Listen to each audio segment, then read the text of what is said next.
Look, I think for me, for us in South Africa, this question of the land is the place where the myths begin. And it's very similar to Australia, because the idea of terra nullius is foundational. That what happened is white people came to this empty land.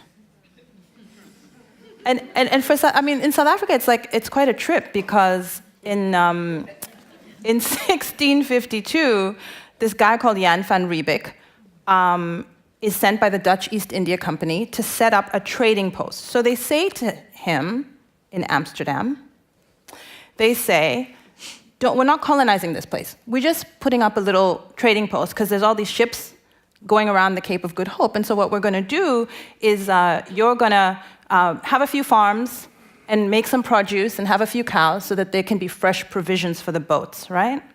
So it's the entire thing is crazy. But the premise is, when you get there have to be people there, right? Because who's going to grow the produce?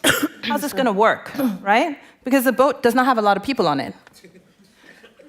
So they get there, they find unwilling natives who are not prepared. They had things to do, right?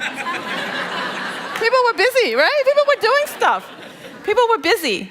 So when they came to them with this idea that you guys are going to help us to farm this thing, they were like, no, we don't need to do that. We're not interested in doing that. We have our own lives. You can be over there, right? Because they didn't understand yet. And that's when the guns come out, right? And that's when then this recreation, this rewriting, this mythology that the place was largely empty, which it wasn't. That, in fact, we know Xhosa Nation has many, many people in it. By that time, Xhosa people were living in encampments of 50, 60,000 people, right? In one encampment, in one area. This is a rich trading zone, right? There's a lot of people there. And if you look at the archive, if you look at the colonial archive and what they're saying about their encounters at that time, we have the reality, which is that Europeans are encountering large groups of Africans, and as they encounter them, they're scared of their numbers. So they're talking about the fact that there's so few of them in relation to the many black people, the hordes. They refer to them as hordes. And yet somehow there's this enduring mythology that what they found was an empty land, right? So it's not just a myth. I think what's really important to think about when we talk about this foundational stuff, whether it's America, whether it's Australia, whether it's South Africa, is that it's not just a myth, it is a deliberate act. There are decisions, because myth makes it sound like it kind of evolved over time, accidentally.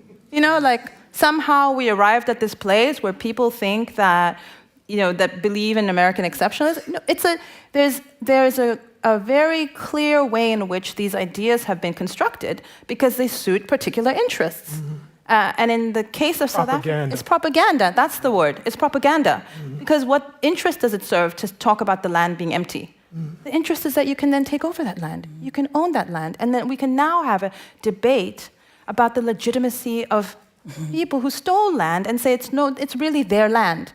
And this crops up time and time again, even to this day in 2018, with all the evidence that we have, that all the places where black people were, where they were living, it crops up time and again. This land has been in our family for generations. It was empty when we got here. So these myths exist for a reason, and so it's not simply a matter of educating people to know different. Because if it was about education, then all the data that we produce, all the arguments that we make would be convincing, and then the myths would disappear. So they exist because they hold up the societies in which we live. They hold up whiteness, they hold up patriarchy, they hold up all these things, and they benefit certain people.